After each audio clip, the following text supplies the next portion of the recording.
नमस्कार. मी Dnyanada Joshi, K J. Somaiya college of arts आणि कॉमर्स तर्फे तुम्हा सगळ्यांचं नाटक समजून घेताना या 3 दिवसाच्या नाट्य शिबिरात आपले स्वागत करीत आहे. मी सर्वांना विनंती करते की त्यांनी त्यांचे ऑडिओज बंद आहेत की नाही याची खात्री करून घ्यावी. आपल्या प्रथेप्रमाणे शिबिराची सुरुवात आपण प्रार्थनेने करूया. तर मी सईला विनंती करते की तिने प्रार्थना म्हणून आजच्या शिबिराची सुरुवात करावी. ओम पूर्णमद पूर्णमिदं पूर्णात् पूर्णमुदच्यते पूर्णस्य पूर्णमादाय पूर्णमेवावशिष्यते. ॐ ईशावास्यमिदं सर्वं यत्किञ्च जगत्यां जगत् तेन त्यक्तेन भुञ्जीथा मा गृधः कस्य स्विद्धनम्. मूकं करोति वाचालं पङ्गुं लङ्घयते गिरिं यत्कृपातमहं वन्दे परमानन्दमाधवम्. ॐ प्रणो देवी सरस्वती वाजेभिर्वाजिनीवती धीनाम् अवित्र्यवतु. ॐ चोदयित्री सुमृतानां चेतन्ती सुमतीनां यज्ञं दधे सरस्वती. ॐ असतो मा सद्गमय तमसो मा ज्योतिर्गमय मृत्योर्मा अमृतं गमय.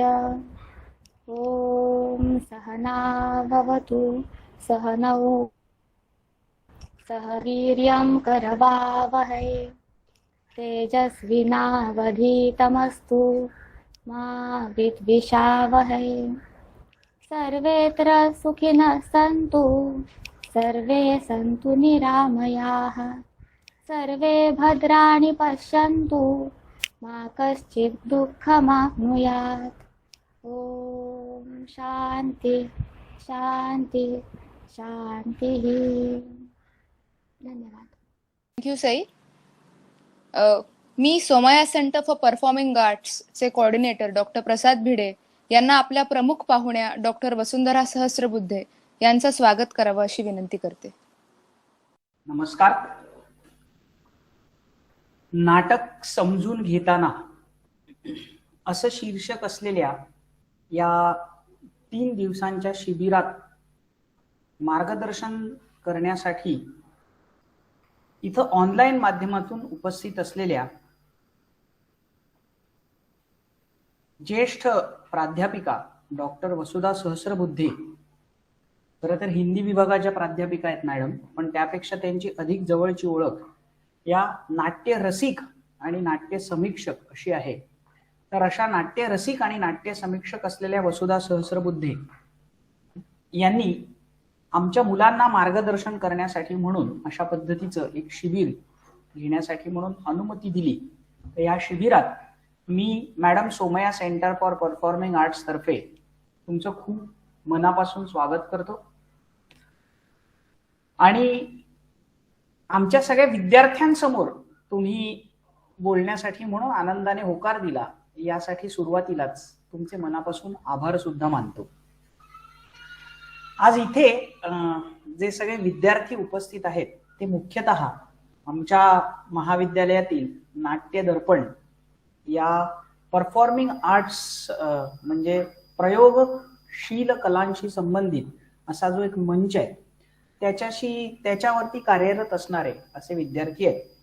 आणि यंदाच्या वर्षी सोमय्या महाविद्यालयात एक नवीन आणखी एक व्यासपीठ सुरू झालंय, ते म्हणजे आमचं Somaiya centre for performing arts. नाट्य दर्पण किंवा अन्य मंच जे आहेत ते मुख्यतः महाविद्यालयांतर्गत अशा स्वरूपाचे आहेत आणि आंतरमहाविद्यालयीन स्पर्धांमध्ये विद्यार्थ्यांना सहभाग घेता येण्यासाठी म्हणून एक मार्ग मिळावा अशा उद्देशाने काम करणारे आहेत. पण परफॉर्मिंग आर्ट्स सेंटरचं स्वरूप मात्र यापेक्षा थोडंसं वेगळं आहे. Somaiya centre for performing arts हे केवळ महाविद्यालयांतर्गत म्हणजे केवळ सोमया महाविद्यालयाच्या विद्यार्थ्यांपुरतं मर्यादित नाही आणि स्पर्धांमध्ये वेगवेगळ्या प्रकारच्या सहभाग घेणे असा त्याचा मर्यादित उद्देश सुद्धा नाही. मग नेमकं सेंटर काय आहे तर ज्याप्रमाणे दिल्लीत नॅशनल स्कूल ऑफ ड्रामा आहे किंवा मुंबईत NCPA आहे, national centre for performing arts आहे, ही मुख्यत्वाने कलाकार आणि रसिक यांच्यामध्ये एक देवाणघेवाण व्हावी या दृष्टीने निर्माण झालेली केंद्र आहेत. अशा पद्धतीचं हे विद्यार्थी केंद्री असं केंद्र असणं आम्हाला अपेक्षित आहे. यात केवळ सोमय्याचेच नव्हे तर विविध महाविद्यालयांचे विद्यार्थी सामील होऊ शकतात आणि इथल्या वेगवेगळ्या उपक्रमांमध्ये सहभागी होण्यासाठी आपण महाविद्यालयाचे विद्यार्थी असण्याची आवश्यकता नाही. केवळ रसिक एवढा एकच निकष इथल्या उपक्रमांमध्ये सहभागी होण्यासाठी पुरेसा आहे. आणि मॅडम, मी आवर्जून मुद्दाम म्हणजे इथे ही एक बाब नमूद करू इच्छितो की स्पर्धांमध्ये सहभागी होणे हा आमचा मर्यादित उद्देश नाही असं मी म्हणतोय. याचं कारण असं की स्पर्धा नेहमीच होत असतात. स्पर्धांपुरतं म्हणून वेगवेगळ्या गोष्टींची तालीम नेहमीच होत असते, पण ती खऱ्या अर्थाने तालीम नसते असं आमचं मत आहे. कारण तालीम ही काही फक्त स्पर्धेपुरती करायची नसते किंवा तालीम ही काही फक्त स्पर्धेपूर्वी करायची नसते. तालीम अविरत सुरू असते, स्पर्धा मध्ये मध्ये होत असतात. तर अशी तालीम करण्यासाठी म्हणून विद्यार्थ्यांना एक ठिकाण उपलब्ध व्हावं या उद्देशाने हे परफॉर्मिंग आर्ट्स सेंटर सुरू झालंय. आणि म्हणून आम्ही जे वेगवेगळे उपक्रम सेंटरतर्फे राबवणार आहोत त्यांना आम्ही तालीम असंच म्हणणार आहोत. तशी काहीशी नाटकाची तालीम घेण्यासाठी म्हणून आज आपण इथे आला आहात आणि आमचे विद्यार्थी सुद्धा तुमच्याकडून ती तालीम स्वीकारण्यासाठी म्हणून उत्सुक आहेत. या तालमीतून ते काय कुठलं विशिष्ट नाटक उभं करतील, एखाद्या विशिष्ट स्पर्धेसाठी म्हणून ते इथे जमले असतील असं नव्हे, पण या तालमीतून त्यांना जे काही शिकायला मिळेल त्याच्यातून पुढचं नाटक जेव्हा आमची ही सगळी मित्रमंडळी करतील तेव्हा आधीपेक्षा अधिक सजगपणे ते नाटक आमचे विद्यार्थी करतील असा विश्वास मला वाटतोय. यापुढे अधिक काही न बोलता मला वाटतं पुढची सूत्र मी तुमच्याकडे सोपवावी यासाठी म्हणून ज्ञानदाला विनंती करतो. पुन्हा एकदा तुमचे आभार मानतो. आमच्या महाविद्यालयाच्या प्राचार्य डॉक्टर वीणा सानेकर यांना स्वतःला या सत्रात उपस्थित राहण्याची इच्छा आहे. त्यांनी आत्ताच दूरध्वनी करून मला असं कळवलंय की त्यांची एक मीटिंग सुरू आहे, एक बैठक सुरू आहे आणि ही बैठक संपता क्षणी त्या हे सत्र जॉईन करणार आहेत. आणि त्यांनी अशी विनंती केली आहे की तोवर त्यांच्यासाठी म्हणून आपला खोळंबा होऊ नये यासाठी म्हणून आपण पुढे जावं. तर तुमच्या अनुमतीने वसुधा मॅडम आपण पुढे जाऊया आणि डॉक्टर वीणा सानेकर आपलं हे सत्र सुरू असताना मध्ये जॉईन झाल्या तर त्याच्यासाठी तुमची अनुमती असावी अशी एक विनंती. धन्यवाद. ज्ञानदा. धन्यवाद सर. आता आपल्या प्रमुख पाहुण्यांची ओळख मीरा करून देईल. मीरा. नमस्कार, माझं नाव मीरा परांजपे. आज आपल्याला लाभलेल्या प्रमुख वक्त्या डॉक्टर वसुधा सहस्त्रबुद्धे मॅडम यांचा मी परिचय करून देणार आहे. डॉक्टर वसुधा मॅडम या खरं तर हिंदी भाषेच्या प्राध्यापिका, सिद्धार्थ कॉलेजमधील हिंदी डिपार्टमेंटच्या त्या HOD होत्या. 2009 साली वसुधा मॅडम तिथून रिटायर झाल्या. त्या मधल्या काळात त्यांनी अनेक वैविध्यपूर्ण विषयांवर प्रकल्प केले. त्यांचे विषय असे होते: स्वातंत्र्योत्तर बंबई का हिंदी रंगमंच, आविष्कार, एक प्रयोगशील नाट्य संस्था, हिंदी रंगकर्म में महिलाओं का योगदान, आणि सध्या त्या भारतीय भाषाओं में प्रयोगशील महिला नाट्य निर्देशिका यावर काम करत आहेत.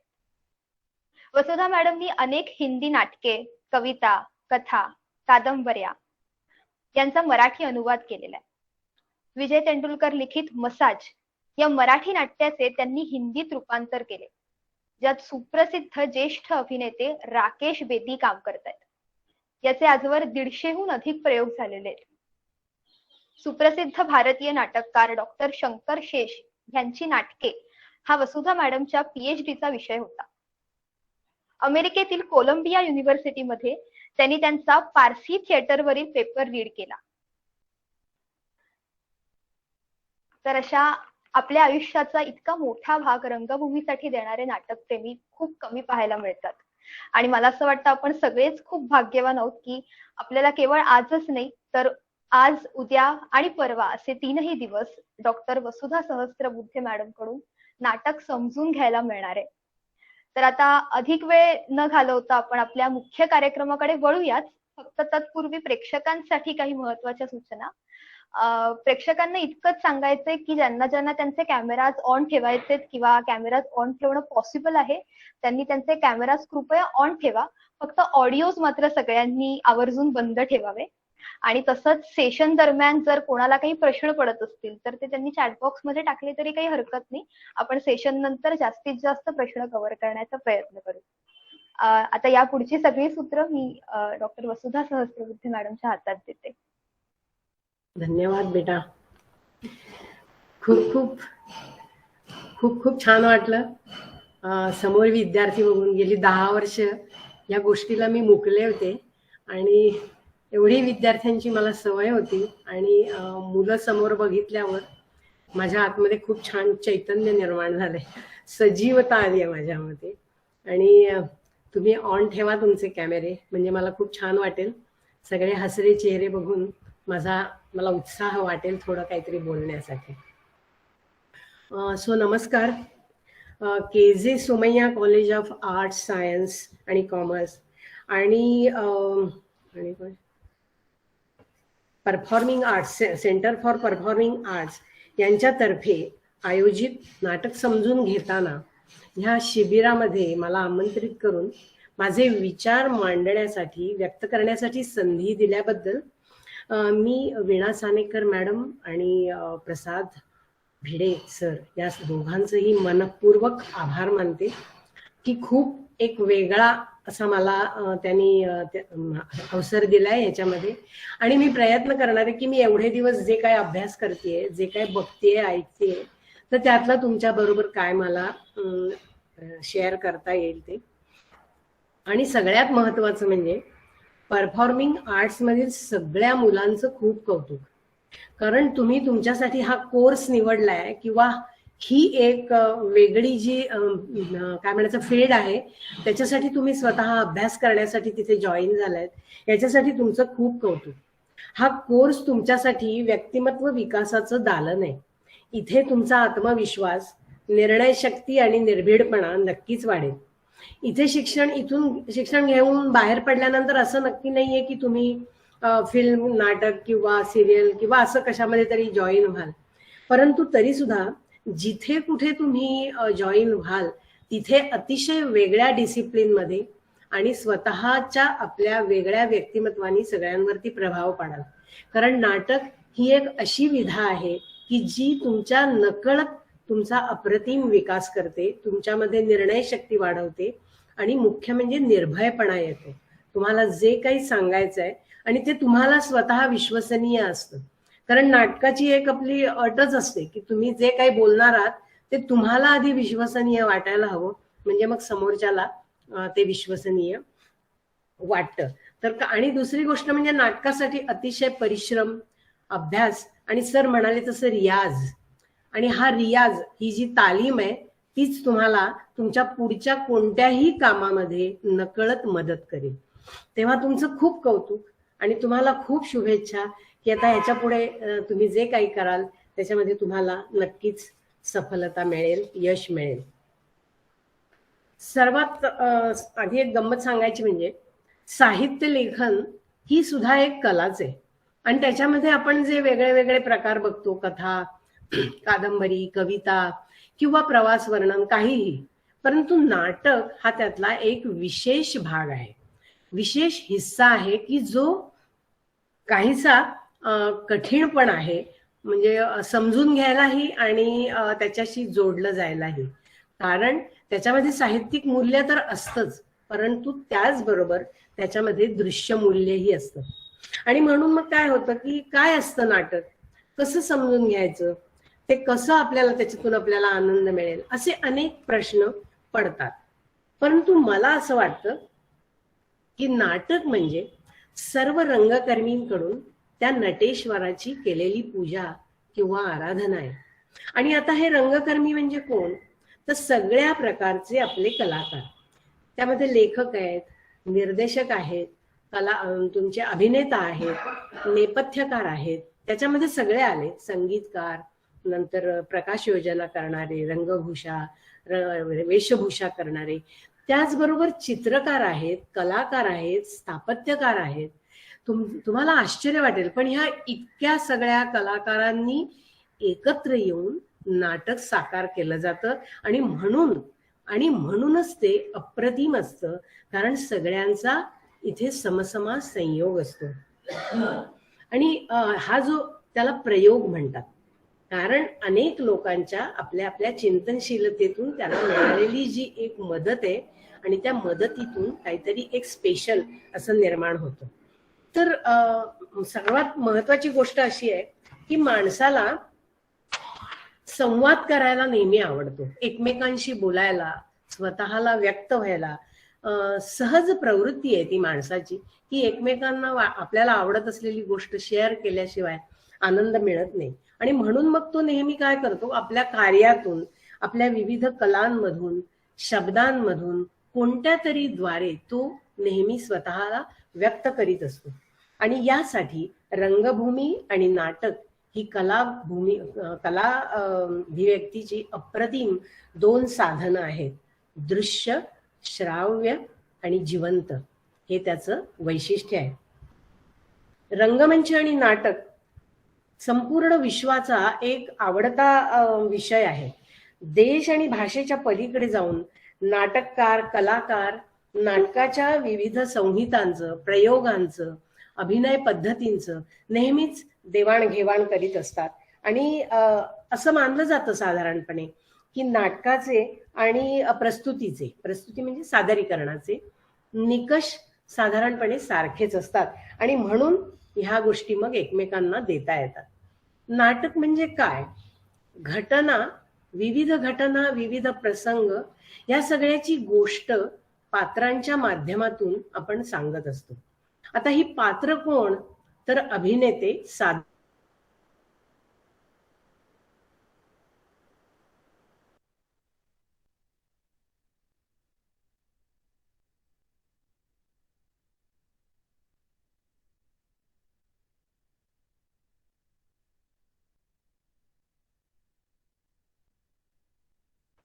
हॅलो हॅलो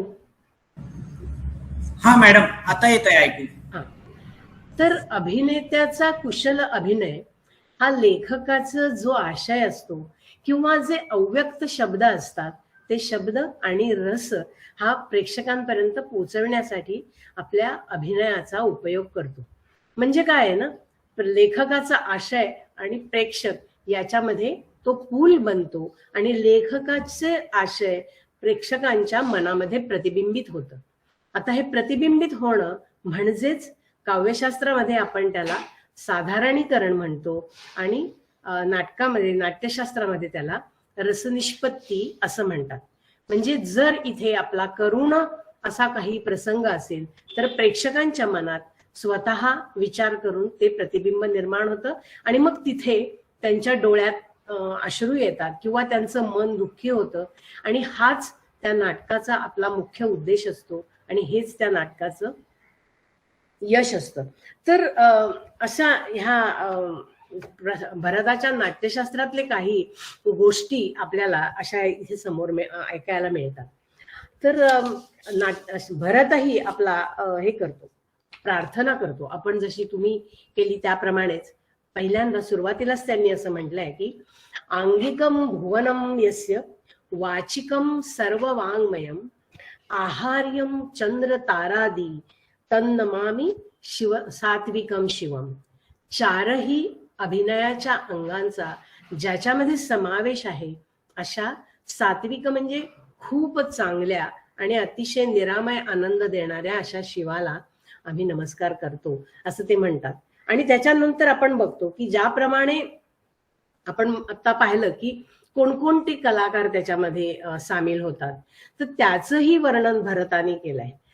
थोडस मी भरताच्या नाट्यशास्त्रातले श्लोक किंवा रेफरन्स मला आवडेल द्यायला की हा नाट्यशास्त्र इतकं 2500 वर्षांपूर्वीचं आहे, परंतु आजही संपूर्ण विश्वात त्याचे आपल्याला रेफरन्स बघायला मिळतात आणि सर्व लोकांना तो प्रिय असा ग्रंथ आहे.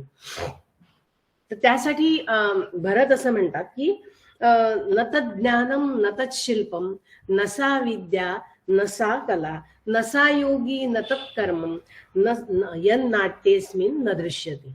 अशी कोणतीही कला विद्या किंवा असं कोणतंही कर्म नाही की जे नाटकाच्या प्रयोगामध्ये सादर केलं जात नाही, इतका त्यांना विश्वास आहे. म्हणजे आणि हे सगळं मिळूनच एकत्रित येऊनच नाटकाचा प्रयोग केला जातो. भरतानी त्याच्या नाट्यशास्त्रात मूल तत्व 3 मांडलेली आहेत: वस्तू, नेता आणि रस. वस्तू म्हणजे कथावस्तू, आशय, आणि त्याच्यामधून मग लेखक मांडत जातो समोर. नेता म्हणजे अभिनेता, आणि त्याचप्रमाणे नायक, प्रतिनायक, नायिका किंवा जे सगळी पात्र आपल्या समोर येतात तर ती नेता. आणि ते झाल्यानंतर रस, जी रसनिष्पत्ती मी तुम्हाला आता सांगितली की अभिनेता त्यांच्यापर्यंत पोहोचवण्याचा प्रयत्न करतो. आणि हा रसनिष्पत्ती म्हणजे दिसणारी कोणती गोष्ट नाहीये, हा अनुभव आहे.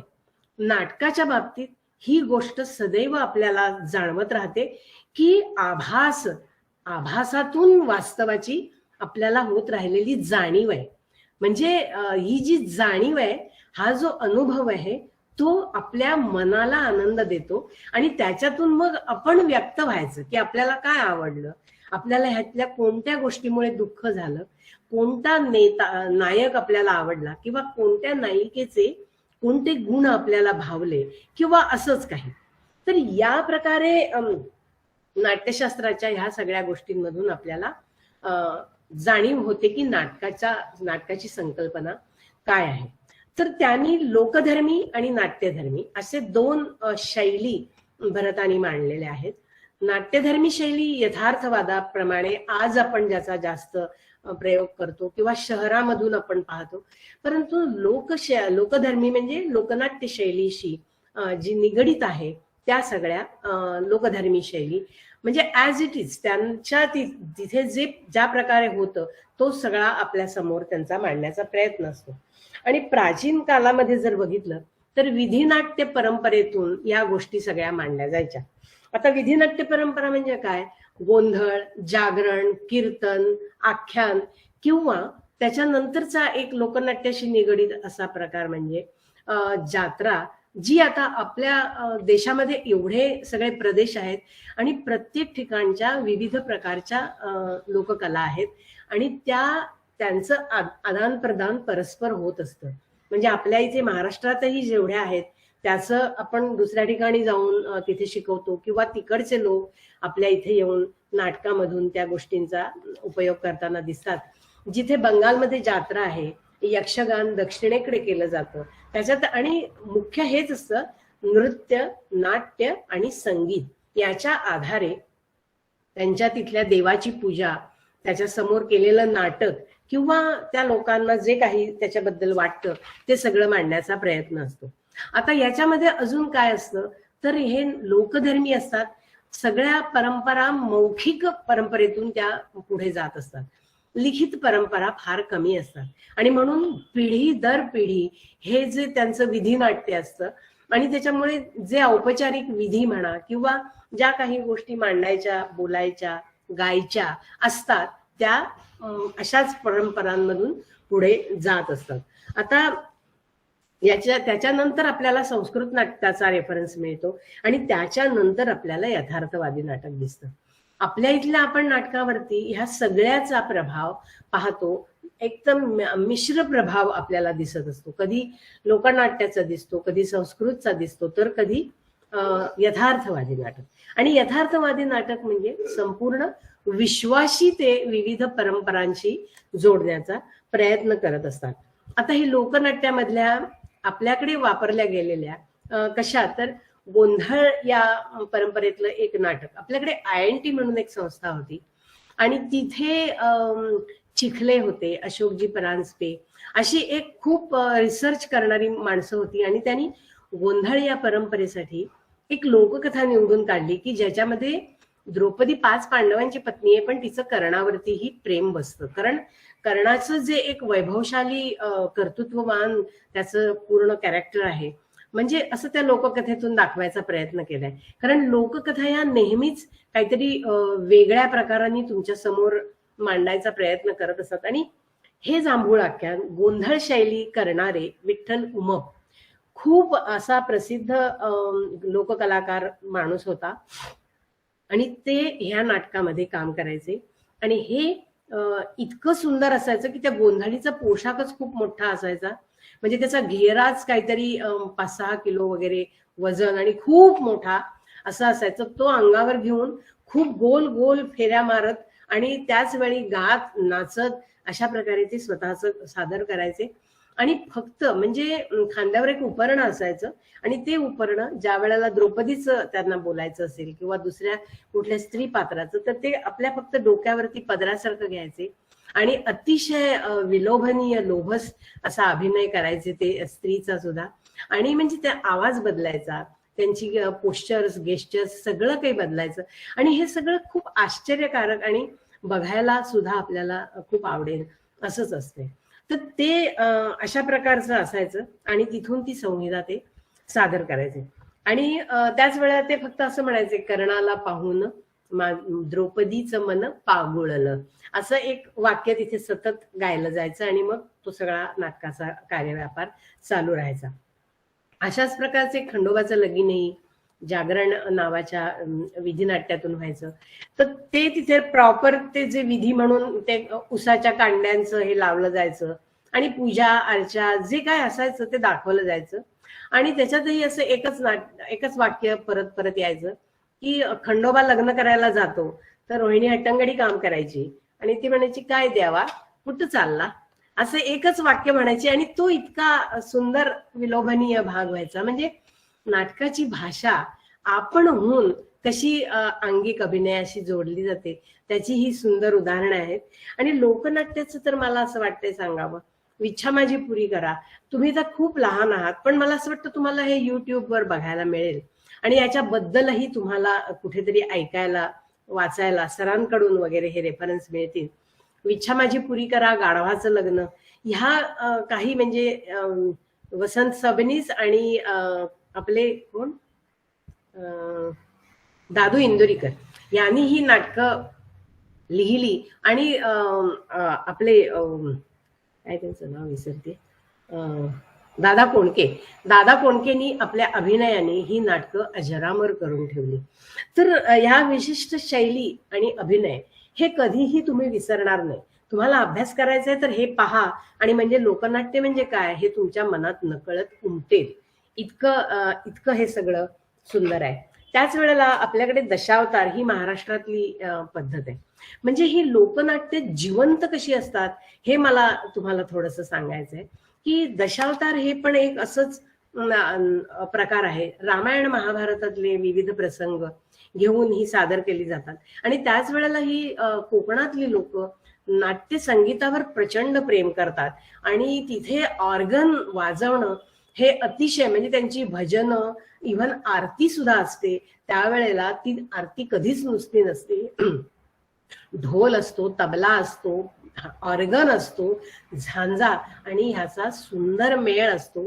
काही गोंधळ गडबड असं अजिबात नसतं. आणि त्याच्यामुळे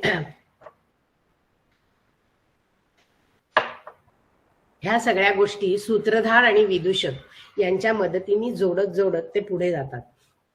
मी एक पाहिलं होतं सौभद्र नाटकाचा त्यांनी प्रयोग केला होता आणि त्या सौभद्र नाटकामध्ये गाणी होती. आता रंगमंचावरती फक्त ऑर्गन घेऊन घेतलेला माणूस आणि तबलावाला आणि पाठीमागे एक पडदा ज्याच्यावरती जंगल होतं, दरबार होता, सगळं काही म्हणजे ऑल इन वन एक पडदा हे एवढं प्रतिकात्मक होतं. आणि जो कलाकार यायचा तो त्याची वेशभूषा अतिशय चांगली, अगदी मुकुट, हातामध्ये तलवार असेल तर, गदा असेल तर, ह्या सगळ्या गोष्टी घेऊन यायचे आणि आपल्या पद्धतीने गाणं वगैरे म्हणून सगळं तो प्रसंग उभा करून, मला असं वाटायचं की ते प्रॉपर किर्लोस्करांचं वगैरे काही नव्हतं. तो फक्त प्रसंग ते स्वतःच तो आपल्या पद्धतीने पेश करायचे आणि ते त्यांचं संपलं की जायचे. इथे प्रकाश योजना वगैरे काही नाही, भगभगीत एकदा मोठा प्रकाश जो लावलेला असायचा तो कायम. आणि तरी सुद्धा आपल्याला हे अंतराल त्यातला म्हणजे जे बदलायचं ते असं वाटायचं नाही, कारण ते पात्र निघून गेल्यानंतर दुसरं पात्र येण्यामधला जो अवकाश आहे, तर हा ऑर्गनवाला त्यावेळेला सतत त्या हार्मोनियम वरती ओम नमो भगवते वासुदेवाय सच्चिदानंद, ओम नमो आपल्या स्टाईलमध्ये इतक्या जोरात आणि विविध पद्धतीने आणि हाताने आपल्या तो ऑर्गन वाजवायचा. म्हणजे तिथे काही खंड पडलाय असं वाटायचं नाही. म्हणजे जी त्यांची प्रेझेंट करायची ताकद आहे आणि उत्स्फूर्तता आहे ती समोरच्या प्रेक्षकांना असं बांधून ठेवते की तुम्ही एक क्षणही दुसरा विचार तर नाहीच करायचा, पण आमच्यामध्ये जर काही कमतरता असेल तर तिकडेही तुम्ही लक्ष द्यायचं नाही. म्हणजे ह्या सगळ्या गोष्टी अध्यारूत आहेत की इथे आम्ही सौभद्र करतोय आणि ते तुम्ही त्याचा आस्वाद घेताय. तर या गोष्टी आपण बघताना लोकशैलीचा जो एक अनुभव आहे तो खरोखर अप्रतिम असतो. आणि आता आपण आपल्या विषयाकडे येऊया की हे नाटक समजून घेताना संहितेचा विचार कसा करायचा असतो. तर संहिता म्हणजे नाटक जे लिहिलेलं असतं, लिखित स्वरूपात असतं, त्याला संहिता अशी संज्ञा आहे. आणि आपण आता तेच असं म्हणणार आहोत की संहितेमध्ये काय आहे, संहिता कशी बदलते, कोणामुळे बदलते, असा ह्याचा आपण विचार करणार आहोत. तर ही नाटकाच्या शैली किंवा प्रकार, नाटकाचे जसे प्रकार असतात, सुखात्मिका, दुःखात्मिका है ना, की काही वेळेला विनोदी, विडंबनात्मक, अनेक प्रकार आहेत, ऐतिहासिक किंवा चरित्र नाटक म्हणा किंवा संगीत नाटक असतं. तर त्याप्रमाणे ह्या संहिता लिहिल्या जातात, कारण त्या पात्रांना, त्या आशयाला त्यांना प्रस्तुत करायचं असतं, प्रेझेंट करायचं असतं. आणि त्यासाठी त्या संहिता, कारण संहिता हा नाटकाचा प्राण असतो. कितीही तुम्ही अभिनय करायचा म्हटला किंवा नेपथ्य मांडायचं म्हटलं तरी मूळ सगळ्यात असं आहे की संहिता ही नाटकाचा प्राण असते. भले त्याच्यात तुम्ही नंतर बदल कराल, काही कमी कराल, वाढवाल, परंतु मुळात संहिता ही सगळ्यात महत्वाची गोष्ट आहे. आणि म्हणून ही कशी प्रोसेस आहे ह्या संहितेची, तर पहिला लेखक ही संहिता लिहिण्याचा प्रयत्न करतो आणि त्याच्यानंतर ती दिग्दर्शकाच्या हाती जाते आणि दिग्दर्शक त्याच्यावर विचार करतो. तिसरा त्यातला हिस्सा आहे अभिनेता. अभिनेत्याशी चर्चा केली जाते आणि मग त्याला सांगितलं जातं की ह्याच्यामध्ये कोणते मुद्दे आहेत, कशा प्रकारे आपल्याला हे पाहायचंय. आणि ते झाल्यानंतर दर्शक सुद्धा अभिनेता किंवा दिग्दर्शका एवढेच महत्वाचे आहेत, कारण आपण हा जो सगळा मांडतोय, जे काही पेश करतोय ते कुणासाठी, त्या प्रेक्षकांसाठी आहे. आणि प्रेक्षकांचा यातील सहभाग म्हणजे त्यांची उत्स्फूर्त मिळालेली दाद, टाळ्या किंवा त्यांनी प्रकट केलेला आनंद, या सगळ्या गोष्टी महत्वाच्या असतात संहितेसाठी, अभिनेत्यासाठी आणि त्यातून निर्माण होणाऱ्या रसनिष्पत्तीसाठी. तर आता काय होतं, लेखक आपल्याला एखादा विषय सुचतो आणि त्याच्याप्रमाणे तो त्या बांधणी करतो की ह्या पात्रांमधून या घटना, हे प्रसंग आपण कशा प्रकारे मांडणार आहोत. तर असं म्हटलं जातं की त्याला ते नाटक दिसत असतं, ती पात्र दिसत असतात आणि त्यांच्या आधारे तो काहीतरी लिहिण्याचा प्रयत्न करत असतो. खरं तर याच्यामध्ये खूप छान लय असते, त्याला काहीतरी वेगळं मांडायचं, सांगायचं, या सगळ्या गोष्टी असतात आणि तो तिथे या सगळ्या गोष्टी तुमच्या समोर लिहायचा प्रयत्न करत असतो. त्याच्यासाठी तो खूप परिश्रम करतो, मेहनत करतो आणि त्याच्यानंतर त्याचं ते जे एक नाटकाचं पहिलं स्क्रिप्ट आहे ते तुमच्या समोर मांडलं जातं. दुसरी संहिता जी आहे दुसऱ्या प्रकारची ती दिग्दर्शकासमोर येते. दिग्दर्शकाला का आवडतं ते नाटक, की त्याला का वाटतं हे करावंसं, हा विचार आपल्या समोर दिग्दर्शक मांडतो, की ह्यातला आशय, ह्यातली जीवनमूल्य, ह्याच्यामधली विशिष्ट पात्र किंवा ह्यातलं वातावरण किंवा ह्याच्यामधून काहीतरी एक समाजाला आपण संदेश देतोय, ह्या अशा अनेक गोष्टींचा विचार करून ह्या दिग्दर्शक लेखकाबरोबर त्याची चर्चा करून त्याच्यामध्ये काही त्याला मांडायचं असेल, प्लस करायचं असेल किंवा एखादा प्रसंग वेगळ्या प्रकारे लिहून हवा असेल किंवा असं ते एकमेकांशी अंडरस्टँडिंग करून ते आपला दुसरी संहिता तयार करतात. आणि त्याच्यानंतर कारण ह्या लयीचा एक महत्वाचा मुद्दा अशासाठी आहे की पात्रांच्या रंगमंचावरील ज्या हालचाली असतात त्या लयबद्ध असतात आणि त्याच्यातून खरं सांगायचं तर दृश्य काव्य म्हणजे काय ते निर्माण होतं. म्हणजे नाटक जरी गद्य असलं तरीही त्याच्यामध्ये पद्याची एक संगीताची सुंदर लय असते आणि ती लय त्या पात्रांच्या हालचालींमधूनही आपल्याला जाणवत असते. आणि याच्यासाठी नाटककार सुरुवातीपासूनच या गोष्टींकडे लक्ष देऊन संहिता लिहित असतो. आणि म्हणून एक त्यातला अजून विशेष असतो की भाषा समजा ती गद्य असो किंवा पद्य, परंतु ती क्रियान्वित असायला हवी, म्हणजे वर्णनात्मकता नसावी.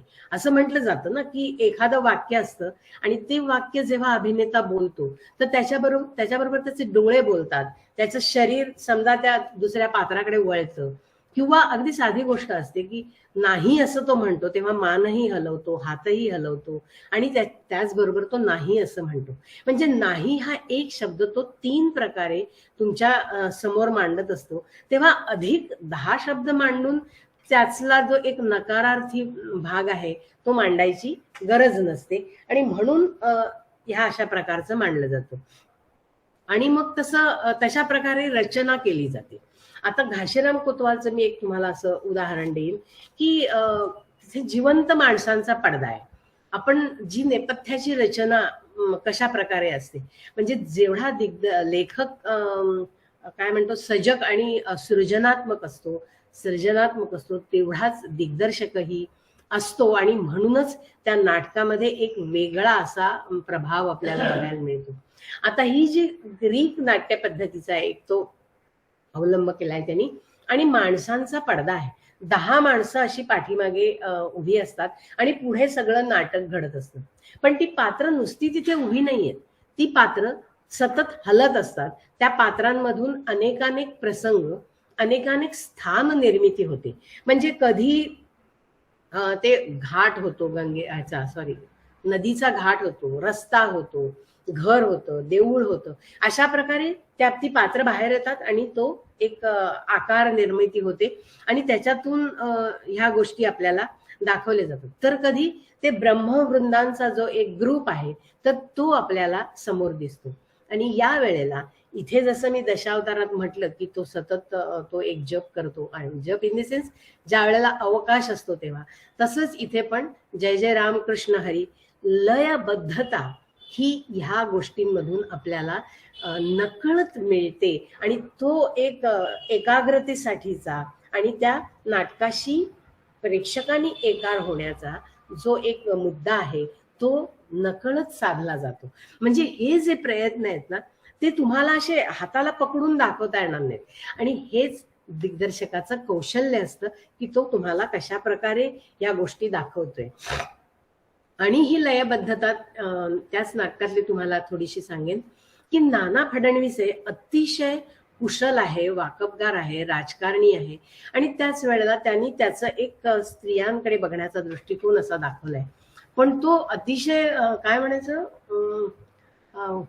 हुशार असाच एक मला त्याच्यासाठी शब्द आठवतोय की तो त्याला कुणाची ही नाहीये, परवा नाहीये, त्याला जे वाटतं ते तो करणार आहे. आणि म्हणून अगदी हातात गुलाबाचं फुल घेऊन तो ज्या वेळेला, आणि त्यांनी काही काही अशा गोष्टींचे दिलेत की गौरी बोले नाना डोले, असे काही काही त्यांनी ना शोधून काढले. जब्बार पटेल खूप, म्हणजे त्यांनी इतके त्या नाटकामध्ये प्रयत्न केलेत आणि काही काही गोष्टी शोधून काढल्यात की लोक विस्मित होऊन जायचे. आणि हे आपले घाशीराम कोतवालचं काम करणारे, काय त्यांचं नाव,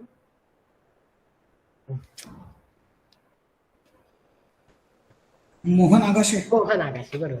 तर ते मोहन आगाशे पण असे एका लयीत चालायचे. म्हणजे सरळ चालणं वेगळं, की ज्या वेळेला तुम्हाला रुबाब दाखवायचा असतो आणि हा एकदा गौरीकडे जाण्याचा भाग आहे, त्यावेळेला ते असे असे चालत चालत जातात. आणि त्याच वेळेला घाशीराम कोतवाल जो आहे, भयानक आतंकवादी, चिडलेला, विद्रोही असा माणूस आहे. आणि त्याच्यामुळे त्याचा आवाज, त्याचं चालणं सुद्धा इतकं असं वाटत होतं की जसं काही भूमी कंप पावेल अशा प्रकारे त्याचं चालणं, हातातलं चाबूक फिरवणं.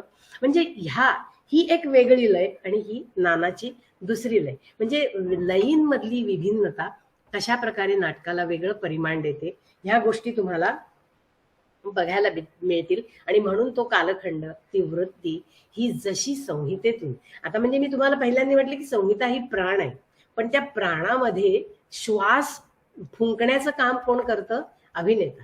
ती संहिता मूक आहे, मृत आहे, आणि ती जिवंत करण्याचं काम करतो अभिनेता. म्हणून दिग्दर्शक आणि अभिनेता हे दोघे मिळून ते जे नाटक आहे, ती जी संहिता आहे ती जिवंत करतात. याच वेळेला मला अजून एका नाटकाचा, अगदी आत्ता झालेल्या प्राजक्त देशमुखचं देवबाभळी म्हणून नाटक झालं. आता मला वाटतं हे कदाचित तुम्ही पाहिलं असेल, कारण खूपच नवीन नाटक आहे हे. मी अगोदरच तुमच्या मनात भूमिका निर्माण करण्यासाठी मी ही उदाहरणं तुम्हाला देत होते.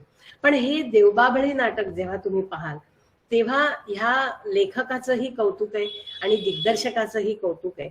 आता याच्यामध्ये जे प्रकाश योजनाकार आहेत, नंतर वेशभूषाकार जे आहेत, आणि पार्श्वसंगीत आणि ह्या सगळ्या गोष्टींचा मेळ इतका सुंदर आहे. कारण आणि हे पार्श्वसंगीत करणारे किंवा प्रकाश योजनाकार किंवा नेपथ्य बनवणारे, म्हणजे जे स्थान आहे, ज्याला आपण स्थापत्य म्हणतो, आर्किटेक्चर म्हणतो, ते बनवणारे सुद्धा आर्किटेक्चर लोक असतात, असे तसे लोक नसतात.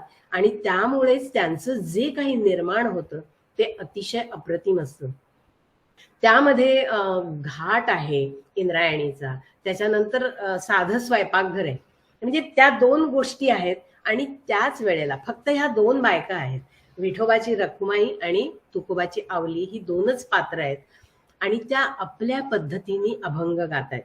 परंतु ते अभंगांची ताकद अशी की त्या अभंगांमधून त्या पत्नीची, आपली जी वेदना आहे ती व्यक्त होते. आणि हे देवबाभळे जे आहे, तो काटा असतो. अतिशय प्रतिकात्मक शीर्षक आहे. म्हणजे ह्या लेखकांचं हे खूप कौतुक असतं. आपण जितकं खोलात जाऊ ना, तितक्या आपल्याला अनेक गोष्टी, त्यातली प्रतीक आणि त्यांची जी रूपकं असतात ती आपल्याला बघायला मिळतात. की हा काटा फक्त तिच्या पायात नाही, या दोघींच्या हृदयात रुतलेला आहे. की हिला राग येतो की तुकाराम सारखा विठोबाकडे जातो, आणि म्हणून ती त्याला काळ्या आणि काय काय अशी दूषणं देते ना, की तिला तो देव वाटतच नाही, पण तरीही ती त्याचे अभंग म्हणते. म्हणजे नकळत कशी ही भक्ती चालू आहे बघा. म्हणजे हा जो विरोधाभास आहे ना, आणि विरोधाभास हे परत नाटकाचं एक मूळ तत्व आहे, की कशा प्रकारे तुम्ही मांडाल ही जी मांडणी. आणि हे सगळं ना इतकं सहज व्हायला हवं, सॉफ्टली, की त्याच्यामध्ये कोणताही अभिनिवेश नाही.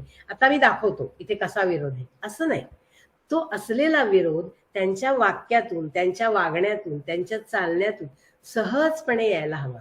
आणि ती आवली प्रेग्नंट आहे. आणि म्हणजे ही कल्पनाच कशी हृदय वाटते पहा, की रुक्मिणी तिची सेवा करायला येते. आता ही लेखकाची कल्पना आहे ना, पण आपण ते मान्य करतो ना, की आपल्याला असं वाटतं की हो, आणि आपण ते विसरूनच जातो आणि आपण ते नाटक अगदी रममाण होऊन पाहतो. त्यांचं जे एक त्या घाटावरचं काही आहे, ती आपलं साडी पातळ धुवत असते, आणि तेव्हा त्या तिथे जी प्रकाश योजना आहे ना, इतकी अप्रतिम. त्याला मिळालेली पार्श्वसंगीताची साथ, म्हणजे त्या पाण्याची खळखळ आणि त्या पाण्याचा जाणवणारा असा प्रवाह, हे इतकं सुंदर आहे ना. म्हणजे खरंच सांगते, त्यातली एक एक जी फ्रेम, तुम्ही सिनेमा म्हणाल ना, तशी त्यातली एक एक फ्रेम लक्षात ठेवावी. म्हणजे जाणून बुजून नाही, राहतेच ती. आता म्हणजे मला असं वाटतं की ते 1-2 वर्षापूर्वी मी नाटक पाहिलंय, पण तरी सुद्धा मला ह्या सगळ्या गोष्टी चांगल्या अगदी आठवत आहेत, की कशा प्रकारे त्यांनी हे सादर केलं होतं. आणि एकदा ते आपले साड्या नेसून येतात आणि त्याच्यानंतर परत कपडे बदलणं नाही. म्हणजे कोणत्याही प्रकारचा बळीजाव आणि तुम्हाला प्रभावित करण्यासाठी बाह्य साधनं नाहीये तिथे, आणि तरी सुद्धा ते नाटक तुम्हाला एक क्षणही तुमचं मन तिथून हलू देत नाही. आणि हेच त्या नाटकाचं आता पुन्हा एकदा संहितेचं यश आहे, त्याबरोबर दिग्दर्शकाची क्रिएटिव्हिटी आहे, अभिनेत्यांनी, आणि मग आता ते उद्या आपण अभिनेत्याची ताकद पाहूया की ते कशा प्रकारे असतं आणि तो कशा प्रकारे आपल्याला दाखवतो. आता इथे काय आहे की सबटेक्स्ट असं म्हणतात त्याला, की जे लिखित नाहीये परंतु ते आहे अध्यारूत, की ते लेखकाला अध्यारूत आहे, दिग्दर्शकाला अध्यारूत आहे आणि अभिनेत्यालाही माहिती आहे. आणि हे जे अलिखित असं स्क्रिप्ट असतं आणि ते खूप महत्वाचं असतं आणि ते पोचवायचं असतं. तर ते कसं पोचवायचं, त्याच्यासाठी अभिनेत्याची जी काही शारीरिक क्षमता आहे, आवाज आहे, भूमिकेची जी समज आहे, आणि हे सगळं मिळून त्यांनी त्या आशयाचं जे आकलन केलेलं आहे ते आकलन त्या सगळं संहितेप्रमाणेच आहे. आणि ते असं प्रयत्न करतो की तो आपण आपल्याला प्रेक्षकांपर्यंत पोचवायचा आहे. आणि त्यासाठी त्या प्रत्येक पात्राची जी काही आवश्यक गरज आहे ती पुरवण्याचा प्रयत्न करतो. तो मी नव्हेच नाटकामध्ये त्यांनी असंच दाखवलंय. अनेकानेक पात्र आहेत आणि तो परत कोर्ट ड्रामा आहे. शैली बदलली आणि त्यातलं एक दुसरं कारण बदललं की तो एकच माणूस अनेकानेक पात्र सांगत स्वतःच लपवत असतो गुन्हा आणि तो पुढे जात असतो. आता इथे पण विविध संवादांमधून आणि थोडंफार गेस्चर आणि पोस्चर मधून हे बदलत जातं. आणि त्यातलं पण एकच वाक्य आहे, तो मी नव्हेच. म्हणजे एका वाक्यातून कशा प्रकारे नाटकाचं वैशिष्ट्य आपल्या समोर सादर केलं जातं ह्याची पण एक महत्वाची गोष्ट आहे. अशा वेळी संवाद जितके मार्मिक तार्किक असे असतील ते महत्वाचे असतात.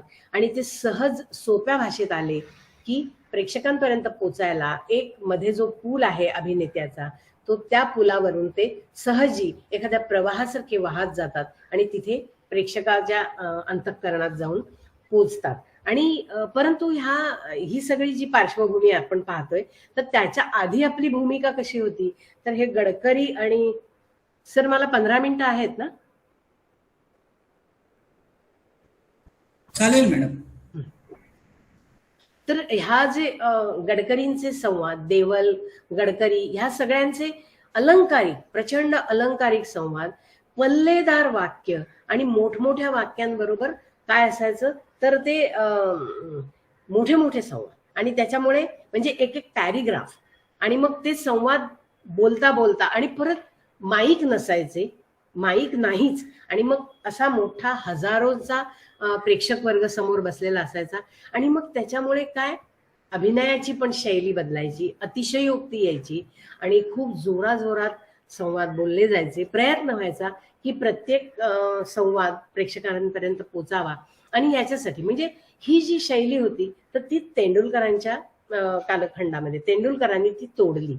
म्हणजे आणि त्यावेळेला हे ऐतिहासिक आणि पौराणिक विषय असायचे, संगीत नाटक असायचं आणि त्याच्यामुळे एक बांधलेपणा आला होता आणि हा कालखंड स्वातंत्र्यपूर्व काळातला होता. त्याच्यामुळे ते पण एक लोकांच्या मनामध्ये ह्या गोष्टी असायच्या की आपल्याला काहीतरी लोकांना जागृती करायची, अशा प्रकारचा संदेश द्यायचा आहे की आपण ब्रिटिशांच्या गुलामीमध्ये आहोत वगैरे असं. पण इथे आल्यानंतर तेंडुलकरांनी एकदम खाडकन सगळं तोडून टाकलं आणि तेंडुलकरांचे विषयच मुळी सेक्स आणि हिंसा असा विषय म्हणजे त्यांना एक प्रोजेक्ट मिळालं होतं आणि त्या प्रोजेक्ट मधून त्यांनी ह्या सगळ्या गोष्टी मांडायचा प्रयत्न केला आणि मग नंतर तोच सुरुवात झाली तिथून. म्हणजे शांतता कोर्ट चालू आहे पासून त्यांनी सुरुवात केली आणि तिथेच विजया मेहता असं म्हणतात की लोक म्हणायचे की अरे हे काय चाललंय, एवढी एक अर्ध्या 3-4 शब्दांची 4 शब्दांची वाक्य, काही तर अर्धीच वाक्य असं, म्हणजे हे कसं पुढे नेणार. आणि विजया मेहता त्यावेळेला अतिशय प्रशिक्षित, म्हणजे त्यांना मला तर खूप असं कौतुक वाटतं की एक बाई किती गुरूंकडून शिकते. अलकाझीन सारख्या गुरूंकडून शिकली, आदिमार जुबान सारख्या माणसाकडून शिकली, साहित्य संघामध्ये दत्ता भट आणि बोरसे आणि इतकी श्रेष्ठ मंडळी होती त्यांच्याकडून त्या शिकल्या आणि एवढा सगळा गाभा घेऊन त्या आल्या.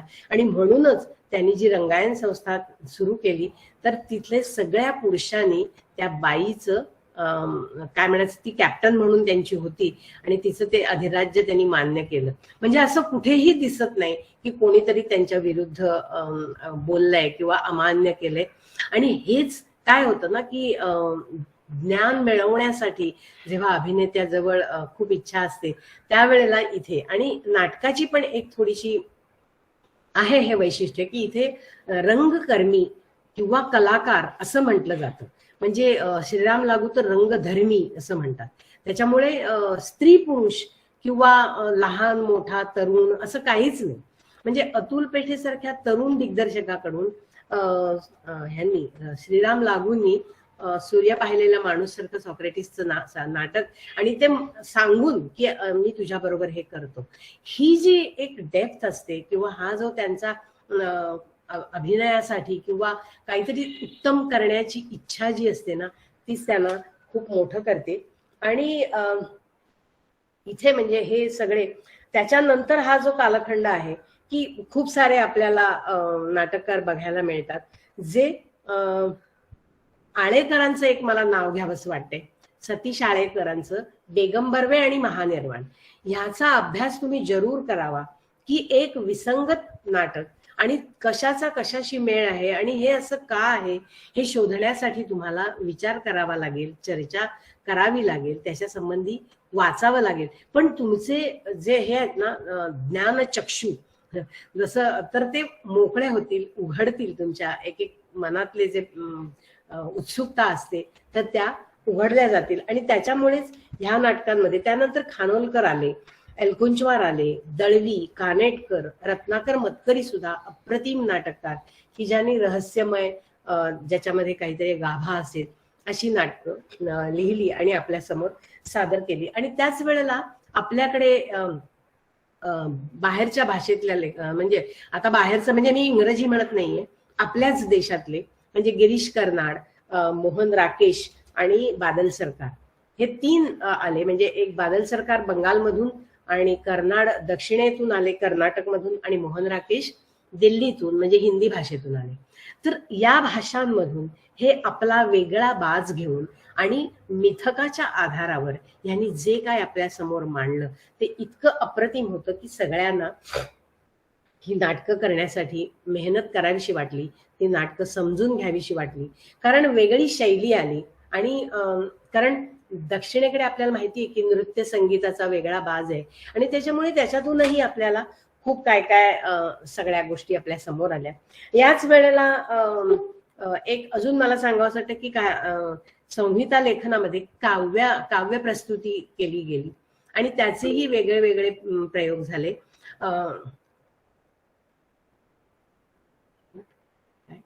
कमी थांबायचे का? Okay, Begum Barve. Yes yes, Satish आळेकरांचं बेगम बर्वे. मॅडम नाही, मी फक्त विद्यार्थ्यांच्या सोयीसाठी म्हणून तुम्ही जी नावं घेतली चॅट बॉक्स मध्ये लिहितोय, त्यामुळे ते नोट करू शकतील. ओके, ठीक आहे, बरोबर आहे. नाही, ते राहिलं माझं, कारण मला तर वेळ कमी आहे ना, तर मी जरा असं पुढे जाते पटापट. नाही तर ही जी कवितांचं जे सादरीकरण आहे त्याच्यामध्येही वेगवेगळे बुजुर्ग कवींचं सादरीकरण झालं. म्हणजे इम्प्रोव्हायझेशन करीत आणि त्या काहींच्या हालचाली बसवून कवितांचं सादरीकरण करताना वसंत आबाजी डहाके म्हणून एक आपल्या इथले श्रेष्ठ कवी आहेत, त्यांच्या कविता थोड्याफार असंतोष आणि विद्रोह व्यक्त करणाऱ्या, काही ठिकाणी चळवळीशी जोडलेल्या वगैरे अशा, आणि त्याच्यामुळे थोड्या दुर्बोध अशा वाटतात. परंतु गिरीश पत्के यांनी हा हालचाली बसवून ते लोकांपर्यंत पोहोचवण्याचा प्रयोग केला आणि त्याचं त्यांनी नावच दिलं होतं स्वगत कोसळत्या शतकाचे. म्हणजे त्याच्यातून त्यांनी व्यक्त व्हायचा प्रयत्न केला होता.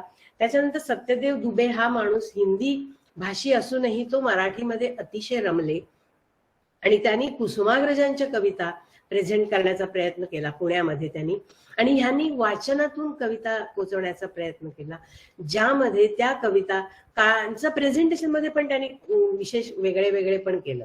काही कविता एकट्याने वाचायच्या, काही दोघांनी, काही कुजबुजून, काही एकत्र असा 4-5 जणांचा ग्रुप, आणि मग त्याच्यातून व्यक्त होणं. म्हणजे त्या कवितांची जी ताकद आहे, त्या शब्दांची जी ताकद आहे, ती लोकांपर्यंत पोचण्यासाठी त्यांनी विविध प्रयत्न करून हे पोचवण्याचा प्रयत्न केला. त्याच वेळेला ललित कला दर्शकचे प्रवीण भोळे, त्यांचं नाव तुम्हाला कदाचित माहिती असेल, तर त्यांनी त्यांच्या तरुण वयात म्हणजे जेव्हा ते शिकत होते त्यावेळेला पुशी रेग्यांच्या कवितांचा एक संदर्भ त्यांनी आता टाकला होता आणि त्यावेळेला त्यांनी त्या कविता केल्या आणि ते जे खूप कठीण काम होतं, म्हणजे एकदा आकलन शक्ती माणसामध्ये निर्माण झाली की तो कशा प्रकारे नाटकाच्या द्वारे ह्या गोष्टी आपल्यापर्यंत पोहोचवण्याचा प्रयत्न करतो, हे खूप छान आहे. आणि अनुवादित नाटकांमध्ये थोडस मी जे सुरुवातीला म्हटलं तर एवम बादल सरकारांचं एवम इंद्रजीत, पगला घोडा आणि गिरीश कर्नाडांचं तुगलक, हैवदन, नागमंडल आणि त्याच वेळेला मोहन राकेश यांचं आषाढ का एक दिन हे अजूनही खेळलं जातं आणि यांची कर्नाडांची पण अजूनही खेळली जातात ही नाटकं. तर या वेळेला असं वाटतच नाही की ही नाटकं आपल्याला दुसऱ्या भाषांमधून आलेत. नाटक हा भागच असा आहे की तो जेव्हा एकदा आपल्याशी जोडला जातो तेव्हा तो आपल्या संस्कृतीशी एकाकार होऊन जातो. आणि म्हणूनच जेव्हा पिग्मेलियन किंवा ब्रेक यांची जी नाटकं येतात तर पुलंसारखी माणसं आपल्या समोर जेव्हा येतात तेव्हा यांचे संदर्भ वेगळेच होतात. आणि अजून एक मला आठवतंय सांगायला, म्हणजे मृच्छकटिकचं ही कौतुक आहे की 2500 वर्षापूर्वीचं नाटक आहे, पण ते वेगवेगळ्या भाषेतून, म्हणजे त्याचं मातीच्या गाड्याचं प्रकरण म्हणून आलं, संगीत मृच्छकटिक म्हणून आलं आणि त्याच्यानंतर त्याचा उत्सव म्हणून एक सिनेमाही आला. माध्यमं बदलली परंतु त्या नाटकाची जी ताकद होती ती आपल्याला त्याच्यातून वगळता आली नाही. म्हणजे ही शूद्रकाची, त्या लेखकाची शक्ती आहे, ते सामर्थ्य आहे की विविध माध्यमातूनही ते तोच आशय त्यांना पोचवता येतो. त्यानंतर मला एक सांगायला आवडेल की एकपात्री प्रयोगही खूप झाले. एकपात्री संहिता कशा प्रकारे लिहिल्या गेल्या तर स्मृतिचित्र हा लक्ष्मीबाई टिळकांचा जो भाग आहे, सुहास जोशी आणि प्रतिमा कुलकर्णी म्हणजे अभिनेता आणि दिग्दर्शक असं त्या जोडीने त्यांनी ते केलं. आणि ते पोचवण्यासाठी एकपात्री प्रयोग म्हटला की एका पात्राद्वारे अनेक पात्र, अनेक स्थानं, ते सगळं म्हणजे हा जो अवकाश असतो आपला रंगमंचाचा, तो अवकाश एक पात्र कशा प्रकारे भरून काढतं आणि त्याच्यासाठी त्याच्या हालचाली कशा असाव्यात, त्यांनी कशा प्रकारे ते म्हणजे एक पोर्ट्रेट करायचं, चित्रच तयार करायचं असतं की ते कशा प्रकारे, आणि परत आवाज बदलून परत त्याची काहीतरी वेगळी शैली. तर अशा प्रकारे त्यांनी केलं. त्याच्यानंतर रामदास भटकळांनी लिहिलेलं जगदंबा, रोहिणी हट्टंगडी त्यांनी अभिनीत केलेलं ते नाटक आहे आणि त्याच्याही दिग्दर्शिका प्रतिमा कुलकर्णीच आहेत. तर ते एक आहे. आणि अशा म्हणजे औचित्य असायला लागतं, कारण स्थान, काल आणि कार्य ह्या जे अन्विती असते नाटकाची शृंखला, म्हणजे ह्या 3 मध्ये ते नाटक बांधलं गेलं पाहिजे, म्हणजे ते विशृंखलित होत नाही, पसरट होत नाही. आणि म्हणून त्याच्यासाठी ह्या सगळ्या गोष्टी. आणि एक मला सुषमा देशपांडेचं कौतुक करावंसं वाटेल की त्यांनी पण वय सावित्री बोलते म्हणून एकपात्री प्रयोग सादर केला. आणि पत्रशैलीतूनही संहिता लिहिल्या गेल्या. संहिता लेखनाचे मी फक्त प्रकार सांगते, ह्याच्यातलं काहीच तुम्हाला एक्सप्लेन मला करता आलं नाहीये की ती ताकद कशी असते पत्रशैलीमधून, कशा प्रकारे त्रिधारा शैली पण एक केली गेली. आणि एकूणातच ह्या सगळ्या विविध प्रकारातून तुमच्या समोर ह्या संहिता कशा प्रकारे लिहायला हव्यात ह्याचं टेक्निक समजून घ्यायला हवं आणि त्यासाठी ह्या संहिता वाचायला हव्यात. सतत वाचणं, ऐकणं आणि बघणं हाच जो नाटकाचा प्रकार आहे तो आपल्याला करायला हवा, म्हणजे मग ते नाटक आपल्यामध्ये मूर्त. कारण नाटक हा आपल्या आयुष्यातला ना अविभाज्य भाग आहे आणि तो समजूनच घ्यायला हवा. माणसाच्या जीवनातील गुंतागुंत, भावभावना, नातेसंबंध याचं प्रतिबिंब आपल्याला नाटकात बघायला मिळतं.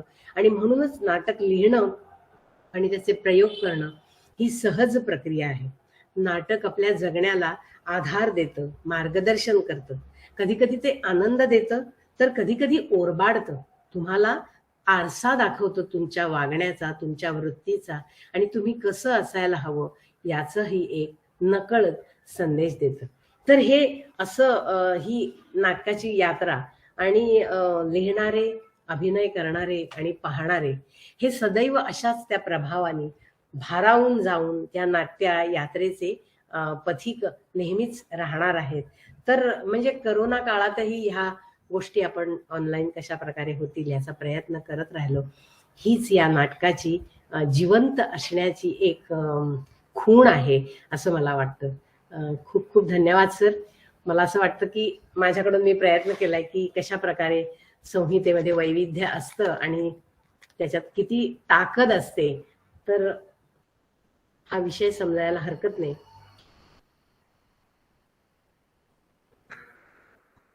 मॅडम खूप धन्यवाद.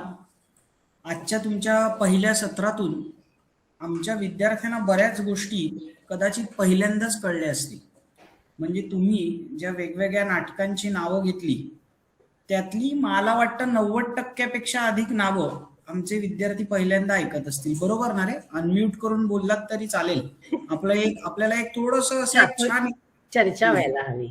आपल्याला एक थोडस छान इंटेन्सिव्ह सेशन करायचंय. आपल्याला 100 माणसं एकत्र येऊन मेळावा करायचा नाहीये, तर मोजक्या एक 8-10 मुलांनी एकत्र बसून ज्यांना खरोखरच काहीतरी गांभीर्याने नाटक या गोष्टीविषयी शिकायची इच्छा आहे, तर तसं काहीतरी होणं अपेक्षित आहे. त्यामुळे तुम्ही आता मॅडमचं बोलून झाल्यावरती तुम्ही अनम्यूट करून तुम्हाला काही बोलायचं असेल तरी बोललात तरी चालेल. मी सुरुवात करतो. मी पण एक विद्यार्थी म्हणून याच्यात सहभागी होतो. त्यामुळे तर मला वाटतं आमच्यातल्या एक 90% नाटकांची नावं सुद्धा आमचे विद्यार्थी पहिल्यांदा ऐकत असतील. तर मला याच्यातून एक छान कल्पना सुचली मॅडम, की ऑफलाईन मोडमध्ये कॉलेज सुरू झाल्यानंतर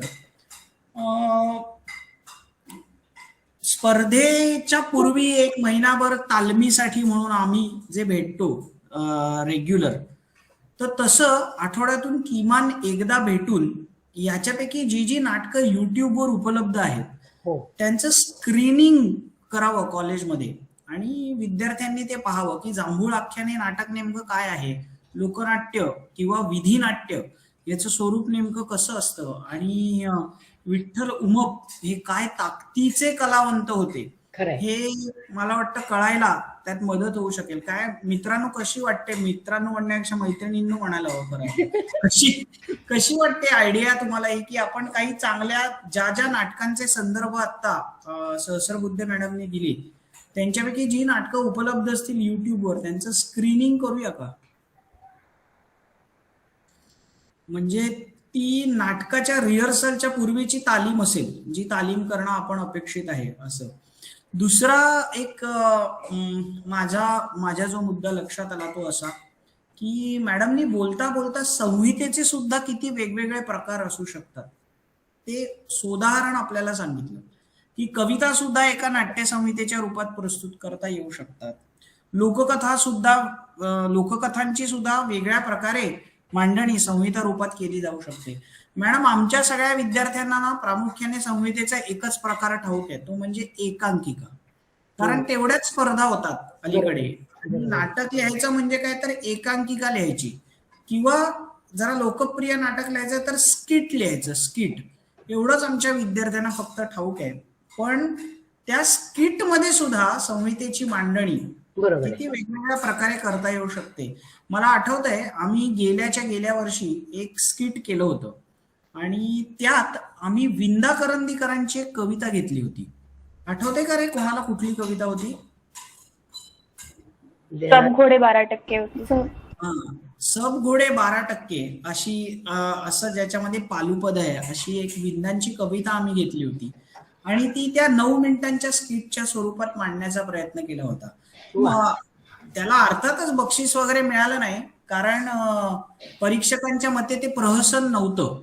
तर त्यामुळे आता काय टीव्ही शोज वगैरे याच्यामुळे प्रहसनाची व्याख्याच बदललेली असल्यामुळे विंदांनी लिहिलेली कविता ही प्रहसन नाही असं त्या परीक्षकांना वाटत होतं. पण अर्थात स्पर्धा बाजूला ठेवली तर मला असं वाटतं की विद्यार्थ्यांना एक चांगली एक्सपेरिमेंट करता आली. बरोबर ना? काय रे मुलांना, तुमचं काय मत? नाही, बरोबर आहे. आणि शेवटी साहित्याचा एक प्रकारही तुम्हाला हाताळता कसा येतो हे पण एक ट्रेनिंग असतं ना शेवटी. का असं कधीच होत नाही की कोणती गोष्ट फुकट जात नाही.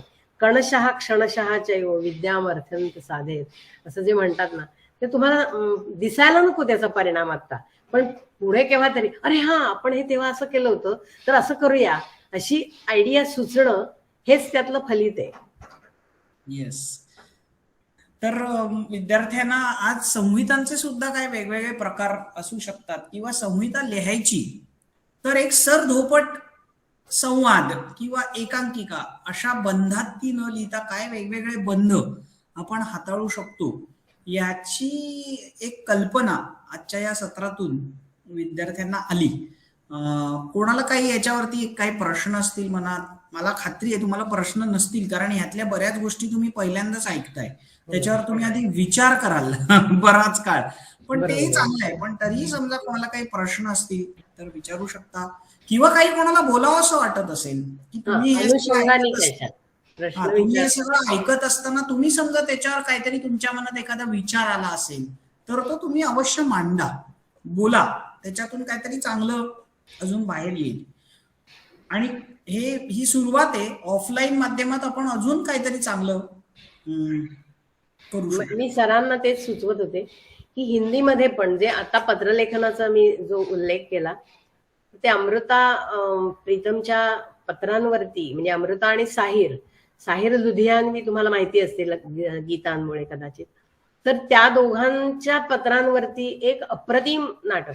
तिथे काहीही कोणतीही सज्जा नाही आणि दोन माणसं फारुख शेख आणि शबाना आझमी बसलेले असायचे आणि एक पत्र वाचून झालं की सोडून द्यायचं, तो त्याचं उत्तर सोडून द्यायचं. अशा प्रकारे म्हणजे इथे संवाद नाहीये तरी पण संवाद असतो. हे जे वैशिष्ट्य आहे ना, म्हणजे जे मी परत परत म्हणते की हा अनुभवायचा प्रकार आहे. नाटक हा बोट धरून दाखवण्याचा प्रकार नाहीये, ते तुम्हाला तुमच्या मनात उमटलं पाहिजे, है ना सर? बरोबर. Yes madam. काही कोणाला बोलायचंय अजून किंवा काही प्रश्न विचारायचा आहे? काही हरकत नाही, प्रत्येक वेळी काहीतरी विचारलंच पाहिजे असंही नाही किंवा बोललंच पाहिजे असंही नाही. चेहरे हसरे आहेत म्हणजे झालं नाहीये. नाही, अजिबात नाही. आज आपण नाटकाची संहिता या विषयावरती बोललो.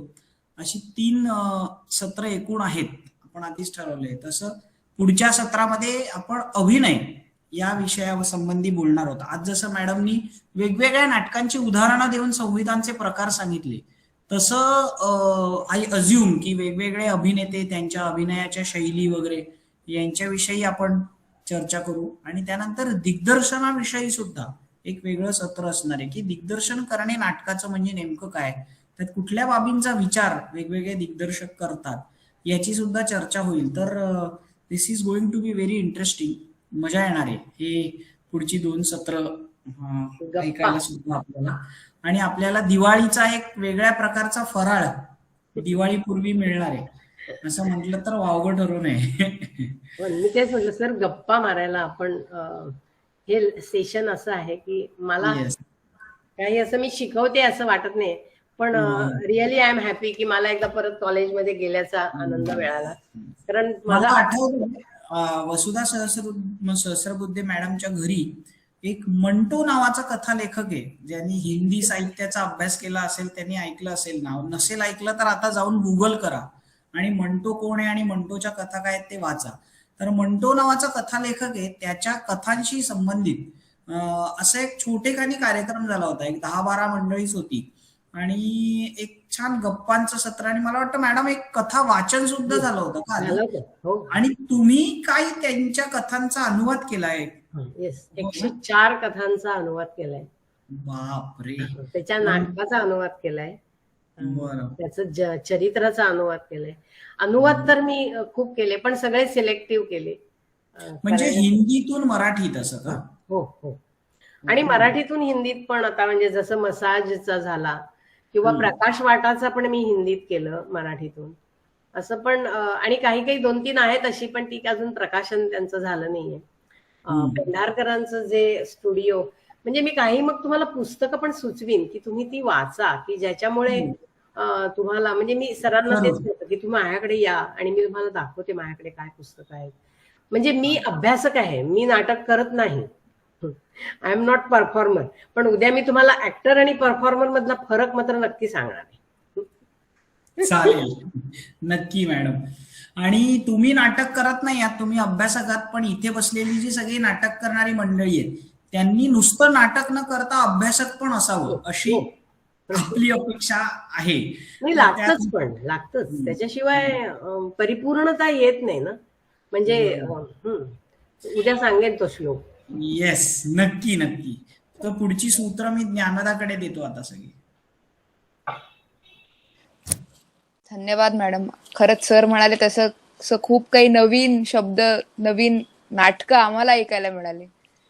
सो उद्यासाठी पण आम्ही तर तुम्ही म्हणालात तसा ऍक्टिंग आणि परफॉर्मिंग मधला फरक जाणून घ्यायला उत्सुक आहोत. तेव्हा उद्याही आपण सर्व ह्याच वेळेला भेटूया आणि चर्चा करूया, तुमचं ऐकूया आणि आम्हाला अजून काही जास्त नवीन ऐकायला मिळेल आणि समजायला मिळेल अशी इच्छा. Yes yes, sure. धन्यवाद चालेल. सगळ्यांना. उद्याही सगळे असेच जॉईन व्हा. धन्यवाद.